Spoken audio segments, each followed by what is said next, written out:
Hello everyone, welcome back. So in the previous session we were discussing about the signals of module 4. Okay, so module 4 has got two chapters, signals and demon processes. In the previous sessions we were discussing about the concept of signals. Okay, in the last session we got to know about the interval timers and then POSIX.1b timers. So we have discussed that POSIX has got its own set of APIs for interval timer manipulation. Okay, and we have discussed some set of APIs that are used for interval timer manipulation, such as timer create, timer set time, timer get time, and then timer delete.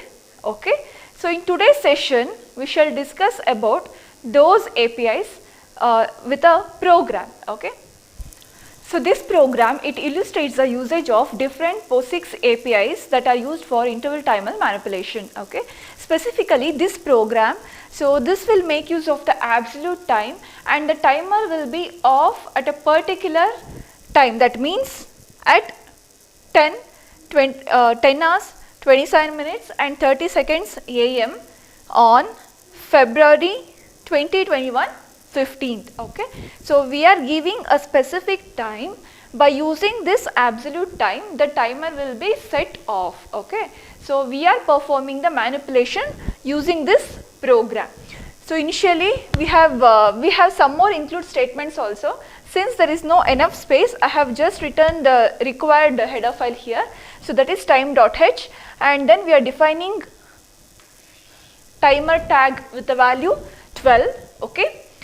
So next we have a function called call me. It's a user defined function. Actually it is a signal handler. If you remember, in the previous session we have discussed the format for signal handler in the POSIX timers, right? So signal handler with the 3 arguments, the signal number, okay, and then EVP value which is of type sig info, and then uContext. Okay, so here we are calling the function time of 0. So this returns the exact time. So when this function, so it returns the time when the Unix was created. Okay, so that is the standard time. Since we have to retrieve the standard time through the program, we are making use of this time function. Okay, so next we are printing error message if there is any error message. Okay, so we are printing call me and then with the signal number and then C time. C time is a function that corresponds to the changed time in the Unix system for a particular file or a particular process. Okay. Similarly, we have M time for modification time. So here C time stands for the changed time for the particular file or process in the Unix system. So we are passing this tim variable. So that means the standard time variable. Okay, so this is about the signal handler call me. So that is a user defined function. Next we have the main function. So here struct sig action sigv. So we have created a variable sigv which is of type struct sig action, and then sig x which is of type struct sig event, and then struct timer spec val, and struct tm do time, and then timer tid.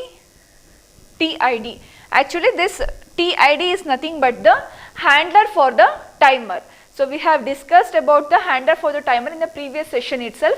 It is similar to a file descriptor to a file that uniquely identifies a file, right? Same way a timer handler uniquely identifies a timer. Okay. So we have just declared these variables. Next we are clearing the initial signal mask, and next we are setting the flags value as SA underscore sig info. Okay. Next sig action call me, and next step we are calling the API sig action for the signal sig USR1. Actually this is the signal that is defined by the user. Okay. So sig USR1, we are creating a signal handler for this. So the signal handler for this signal is the call me function. Okay. So if it is executed successfully, the signal handler will be created for this, that will be executed. If there is any error, then it will be -1, then we are printing the error message using p error and it returns 1. So next, sig x, which is of type struct sig event. Okay. So what we are performing here? We are setting the 3 values of that structure variable. So sig ev underscore notify, we are setting it as sig ev underscore signal. Okay. And next, sig number to sig usr1 and sig value. Again here for this integer value we are making use of timer tag. If you remember, in the previous session I had told you that struct sig event contains 3 members. Okay. What are those? Sig ev notify, sig ev signal number and then sig ev value. Okay. Actually it is a union. So again this union contains one more member, so that is sig val underscore int, and one more member, that is a pointer. So right now we need not to worry about the pointer. So this concept we have discussed in the previous session. Okay. So we are setting the values here. If the signal notify, sig ev notify is set to sig ev signal, in that case this value will be passed here. Okay. So how it is passed? It is like a integer id that is assigned to the timer. So timer tag, what is the value? 12. So that means for this timer we are assigning a integer unique id, so that is 12. So next we are calling the API timer underscore create. So we have discussed about this in the last class. Timer create dynamically creates the timer and returns the timer handler. Okay.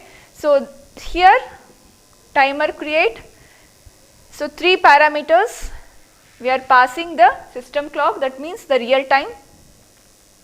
Next, the sig x, which is of type struct sig event. Okay. And third one, tid is the handler. It is a variable to hold the timer handler, that is written by the timer create. Okay. So if it is executed successfully, a timer will be created. Okay. If there is any error, it returns -1. So that is why we are just checking with the if condition. So in case of any error, we are printing the error message, return 1. Okay. So program will be terminated if there is any error. Okay.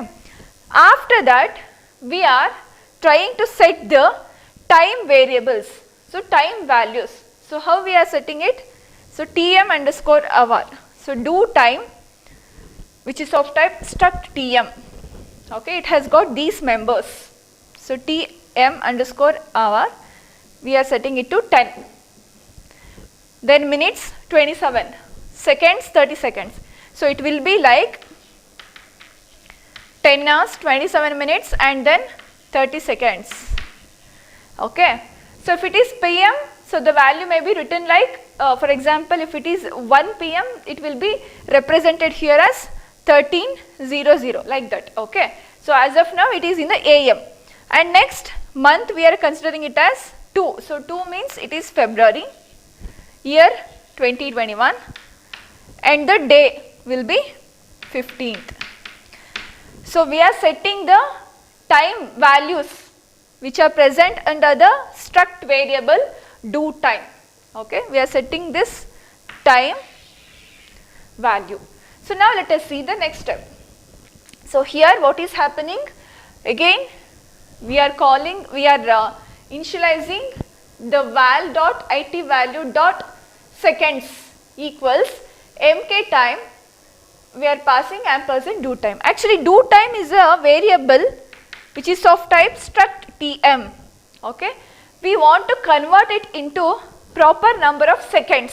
Okay, so that can be done by using the API that is present in the Unix system. So that is nothing but the mk time.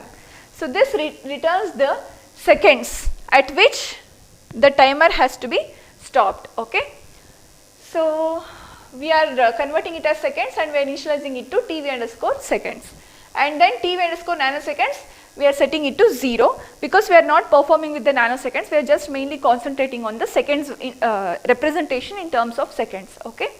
So next interval is set to 50 and then interval dot nanoseconds 0. If you remember, these two variables value and the interval time represents the the remaining time and then the reloading time for the timer. Okay, so it is the remaining time for the timer, and then this is the time to reload the timer when the timer expires. Again, this concept we have discussed in the previous session. So next, interval. Okay, this is done. Next we are printing the message, timer will go off at particular value this time. So that means timer will go off at 10:27:30 AM on Feb 15th 2021. Okay. So next we are invoking the API timer set time. So once again, after this we are calling the API timer set time. If you remember, this API is used to start the timer. Okay, it is used to start the timer or stop the already running timer. So here in this program we are trying to start the timer by using this API. We are passing the timer handler, and the second argument is the flag. I have already told you in the previous session, either the flag value might be 0 or relative time, okay, or absolute time. So relative time can also be represented by 0 also. Anyways, the absolute time is represented by using timer underscore abs time, okay, ampersand value which is of type start timer spec, okay, and then last one 0, because the previous we are not doing anything with the old value of the timer, so we are just passing it as 0. So totally 4 arguments. So here what will happen, the timer will be again started. So once, I mean, we are calling this API, right? So after expiration we are again starting the timer. So the time to reload the timer after expiration is given with the value 15 here, okay. So 15. So after 15 seconds of the expiration of the timer will be again restarted, again it will be reloaded. So that can be implemented by using timer set time. If there is any error here, we are printing the error message, okay. Once everything is done, at last we are calling the timer delete API. So timer delete API, so this will delete the created timer, and we have to pass the timer handler. So we are passing t underscore id as the argument. If there is an error, then we are printing the error message, and we are closing this if condition, and main function we are returning with 0. We are closing the main function, okay. So through this program, so what is happening, we are trying to create a timer. So how we are creating a timer? By using timer create. So on invocation of the signal SIG USR1, okay. So this is the importance of signal here. So on notification of this signal, a timer will be created. So this timer will stop at particular time. We are passing here, okay. So once it is stopped, after 15 seconds, the timer will be restarted once again. So that can be done by using timer set time, okay. And at last we are deleting the timer that has been created, okay. So here mainly we have used timer create, timer set time, timer delete APIs. So these APIs I have already told you, these are nothing but the APIs that are supported by POSIX system for timer manipulation, okay. So here we are making use of absolute time, okay. We are making use of absolute time, but actually we can also make use of relative time. For example, 60 seconds after the current time, okay. So same program can be written in order to make the timer to go off after 60 seconds from the current time. So here we are not specifying the exact time like this, 10:27:30 seconds AM, we are not specifying like this. We are just saying the timer must go off after 60 seconds from current time, okay. So that is representation of real time. So relative time.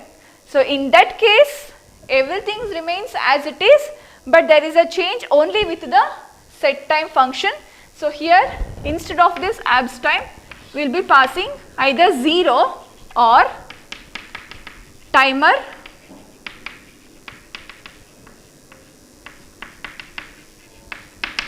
relative time. Okay.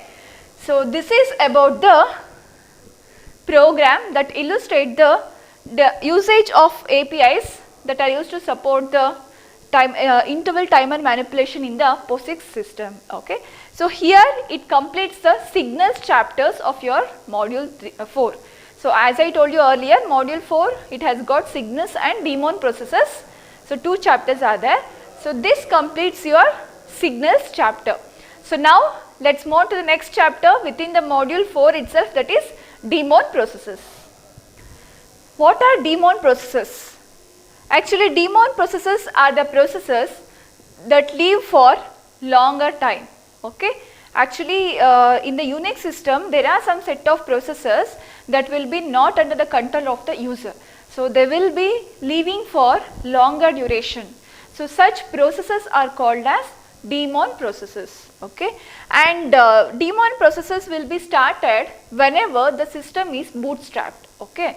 And then the processes, daemon processes will be terminated when the system is shut down. So here there is no controlling terminal for the daemon processes. There is no controlling terminal. They don't have any controlling terminal. The user cannot control the daemon processes. So that's why they run in the background. So they run as a background process. So this is the basic information about the daemon processes. Now let us see what are the characteristics of daemon processes. So now let us discuss about the daemon characteristics. So in Unix system, we already know that there is a command called ps command that is used to retrieve the process status. Okay. So if you make use of the command ps with an option axj, so here A is to display the processes that are owned by others also, and then x with the ps command indicates the processes that does not have the controlling terminal, and then j with the ps command option specifies the job related information. So in Unix system, if we want to retrieve these information based on the processes, then we have to make use of the process status command, ps command with the option axj. So here the processes will be displayed like this with the parent process ID, process group ID, session ID, terminal, user ID, and then the command. Okay. So here in the Unix system, these are the common daemon processes that are available or that are running in the Unix system. Okay. So now let us see what is the importance of these daemon processes. Okay. So first one, the process 1, so that is the init process. Actually the init process itself is a system daemon process. Okay. It supports the system services. And then next, k event d. So it's a daemon process that supports process context for running scheduled functions or scheduled tasks. Okay. And next, k apmd. So this daemon process, it provides advanced power management. So next, k swap el, it's a page out daemon process. So basically this is used to support the virtual memory subsystem by sending the dirty pages, okay, by handling the dirty pages. Next, bd flush. So this is used to flush the dirty buffers back to the disk.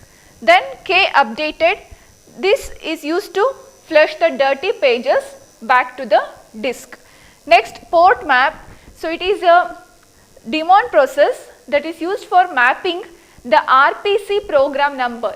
So RPC is remote procedure call that is used for client server communication. Okay, for remote, if the server or the client is on the remote host, I mean remote, in that case we will make use of remote procedure call. In short form we term it as RPC. Okay.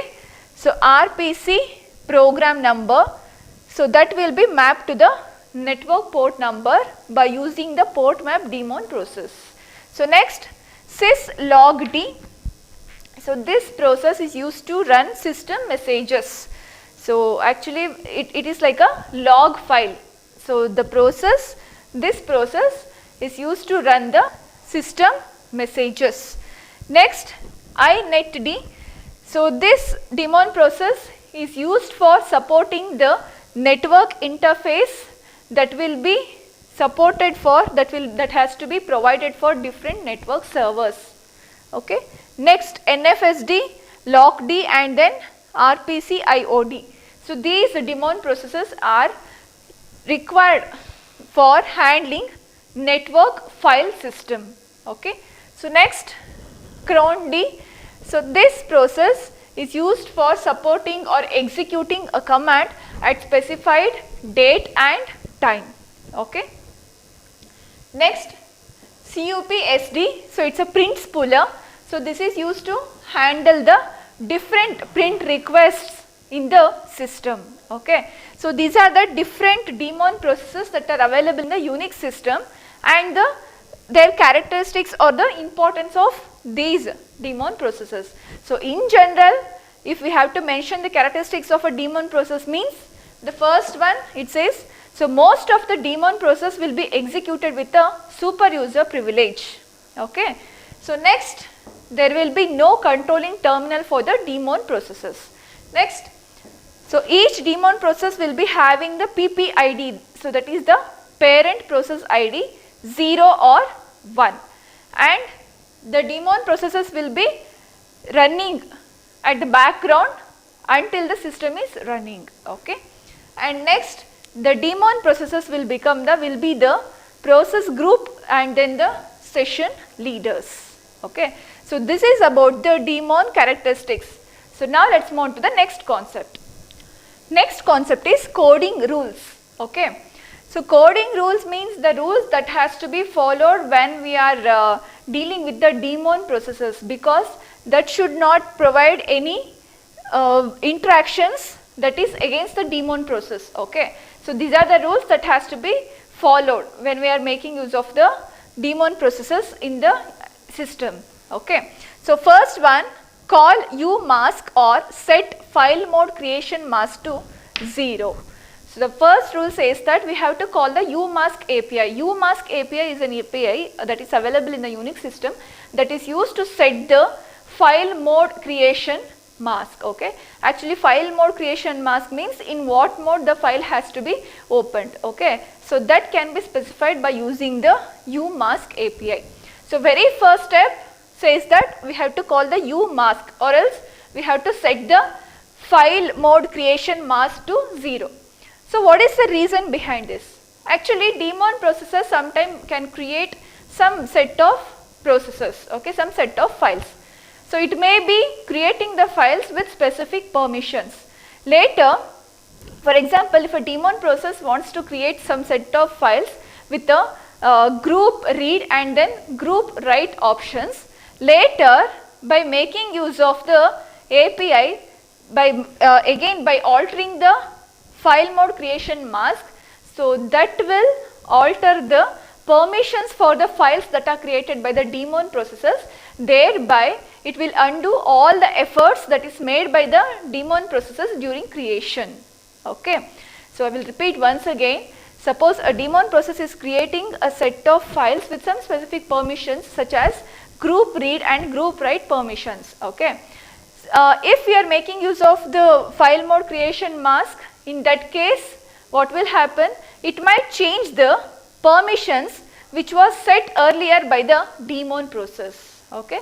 So that will undo all the efforts that was made by daemon process. So in order to avoid that, the first rule says that we have to call umask, or we have to set the file mode creation mask to 0. Okay. Now let us look into the second rule. Second rule says that call fork function and have the parent exit. So, okay.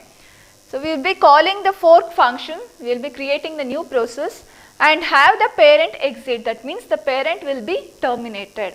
There are two reasons for this. The first one says that if the daemon process is created through the shell prompt or by using the shell command, having the parent process terminate, in that case the shell will think the command is executed. Okay. So, that is one important feature. So, second one, if the child process, so second one says that the child process inherits the process group ID from the parent. Okay. So, the process group ID will be inherited for the child process, but the child process gets the new process ID. So, thereby we can guarantee that the child process cannot become the group leader. Okay. So, this is very important feature that is required for set SID function. Okay. So, set SID function is used to create a new session. So, that is why we have to call the fork and we should have the parent terminated. So, that means the parent should call the exit. Okay. So, next let us look into the next rule, third one. Third rule says that call set SID to create new session. Okay.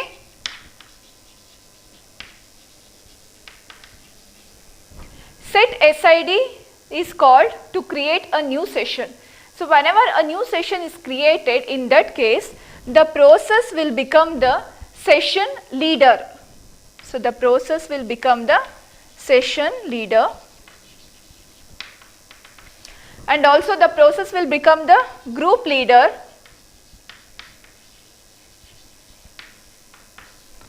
and the process will not have any controlling terminal. So, it will not have any controlling terminal. So, that is why we have to call set SID, so that creates the new session. Okay. So, next rule is we have to change the current working directory to the root directory. Okay. So, the reason is, so daemon process will be present. So, daemon process will exist until the system is rebooted. Okay. So, until the, since the daemon process will be available until the system gets rebooted, so that will be present on a mounted file system. Okay. So, then later if we want to unmount the file system, that is not possible because the daemon process will be available on that file system. So, that is why we have to change the current working directory to the root directory later for the daemon process. Okay. So, next rule is all the unneeded file descriptors has to be closed. Okay.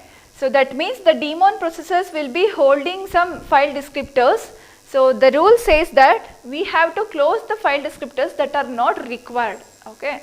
So, this will prevent the daemon processes holding the file descriptors that have been opened starting from the initial execution. Okay. So, the fifth rule says that all unnecessary file descriptors has to be closed.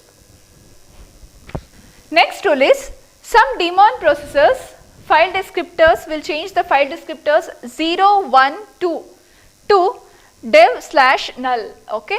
So, it will change the file descriptors 0, 1, 2 to /dev/null. This is because here the file descriptor 0 represents for standard input and then standard output and then standard error respectively. Okay. 0, 1, 2 standard input, standard output and standard error respectively. So, that has to be changed to /dev/null because the daemon processes cannot have the controlling terminal. So, that is why it has to be changed to the /dev/null. So, that means it has to be made it as null. So, these are the different coding rules for making use of daemon processes. Okay. So, now let us discuss about this with a example. So, this program, it contains a function called demonize.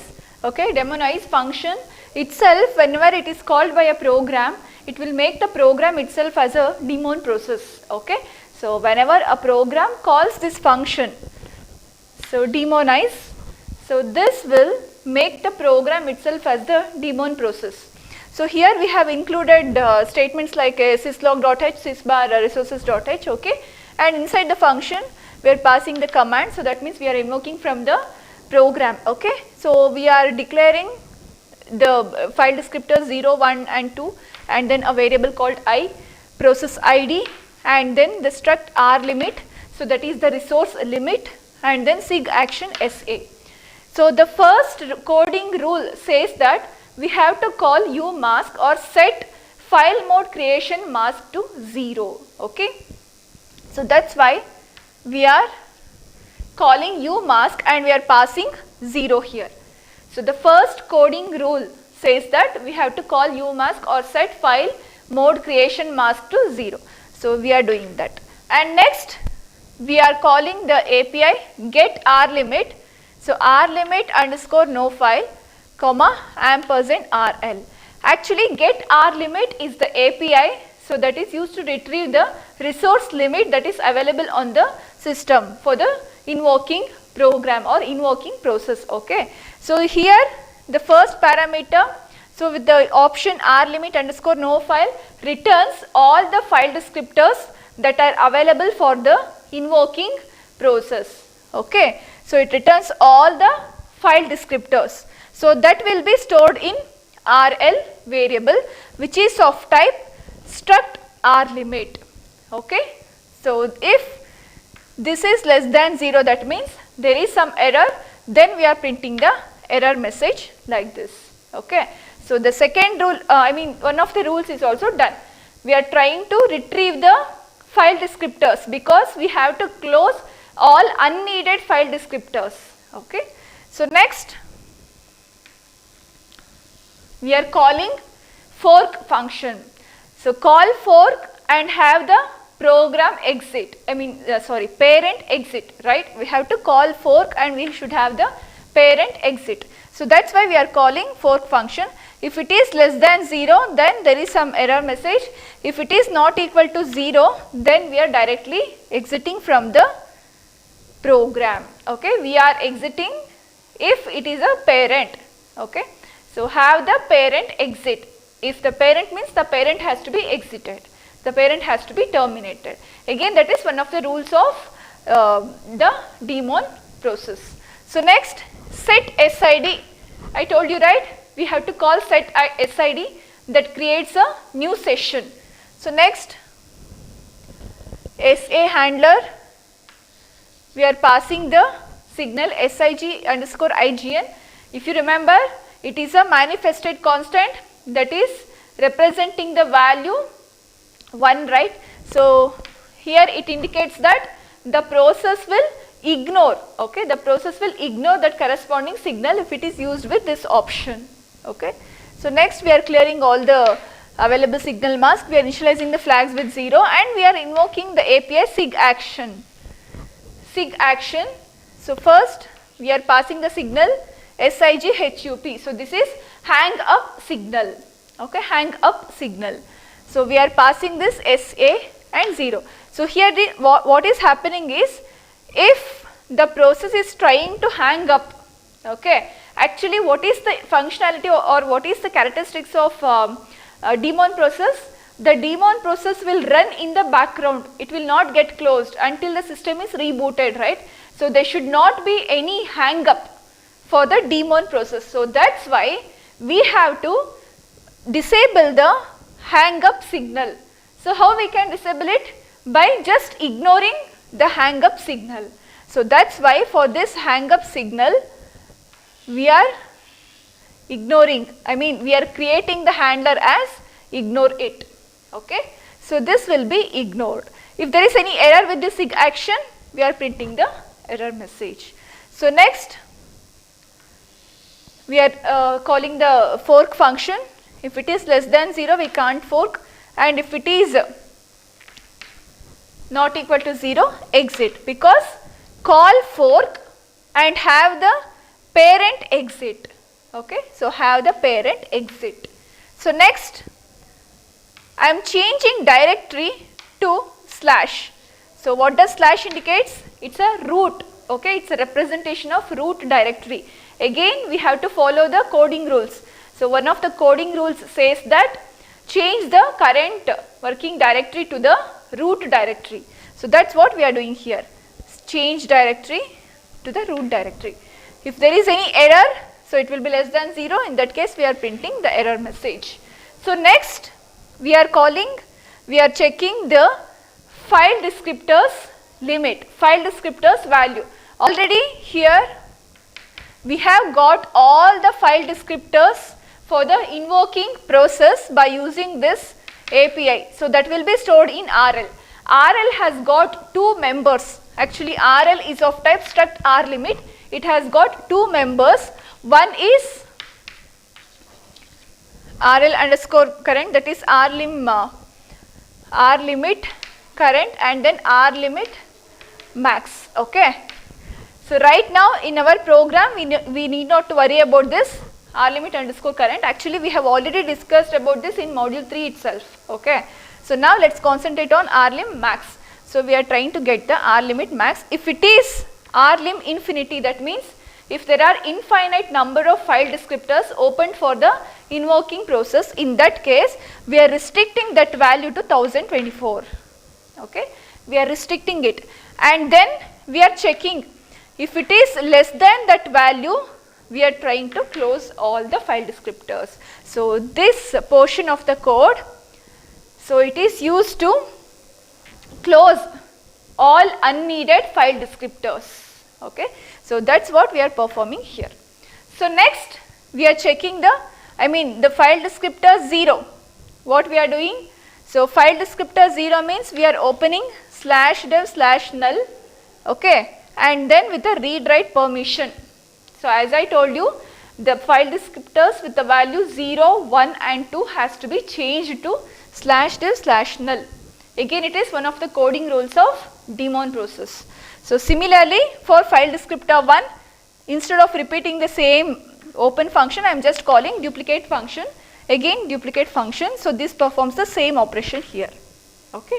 So after this, open log command, and these are the log variables. Actually here we are trying to get the print the log messages. Okay.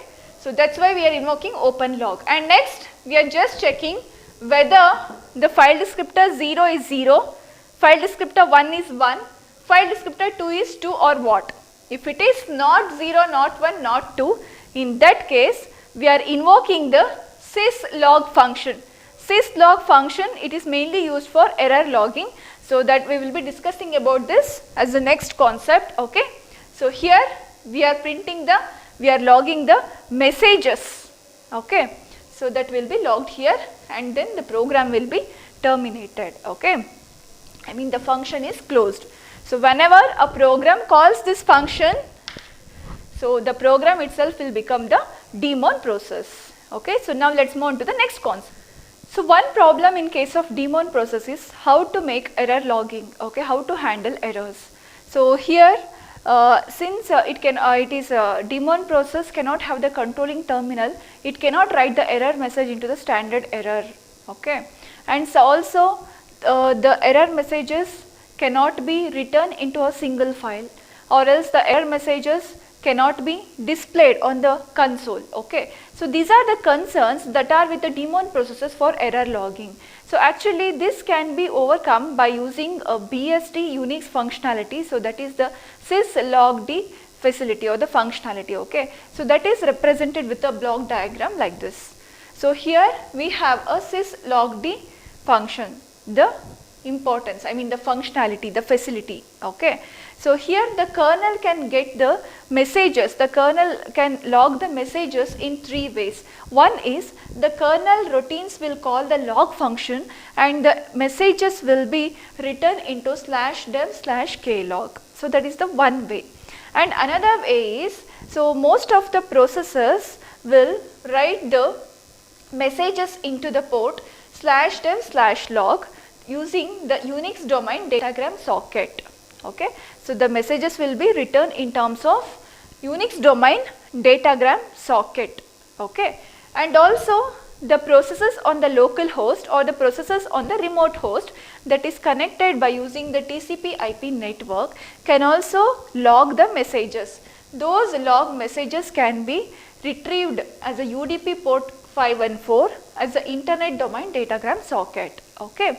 So, this is about the syslogd functionality. Here actually syslogd it acts like a server. Actually it receives the message from in 3 different ways. Okay. So, it will initiate a configuration file. So, that is /etc/syslog.config conf. So, this file will be invoked whenever this functionality is enabled. So, whenever there is error logging, this configuration file will be executed first. So, since it will read this first, it decides what messages has to be sent to whom. Okay. So, here the high priority messages can be sent directly to the system administrator, and some warning messages can be just written in the log file. So, that is why this feature, it can write the error messages to a file, or it can send the error messages to logged in users such as system administrator, or it can send the error message to another host that is connected through the network. Okay. So, it supports the syslogd supports some set of APIs. These are the set of APIs that are supported for this error logging. So, that means this is syslogd daemon functionality. Okay. So, here the first one is open log, second one is syslog and close log, and then set log mask. Okay. And the last one I will explain it later. So, let us take up the open log. Actually this is optional, because even if you are not making use of this open log, if we are just calling the syslog, so first it calls open log and then it invokes the syslog. Okay. Similarly, the close log is optional, because automatically the log file will be closed. Okay. So, the first one open log. So, here it will try to open the log file. So, the ident specifies the name of the daemon program such as CROND, okay, like that, and then the option. So, option variable is nothing but the set of options that are required for manipulation of the log files. Okay. So, the different values for the options is represented here.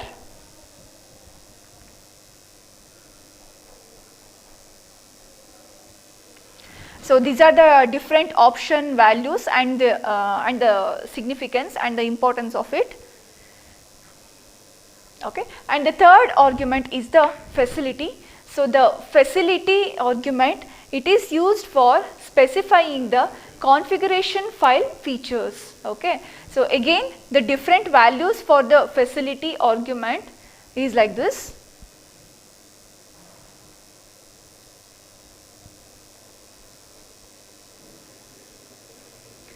Okay. So, this is about the open log function, and the return type is void. Next we have syslog. So, here syslog, the first argument is priority. So, this is for logging the messages with the priority. So, priority will have the facility values along with the priority levels. So, the different priority levels is like this.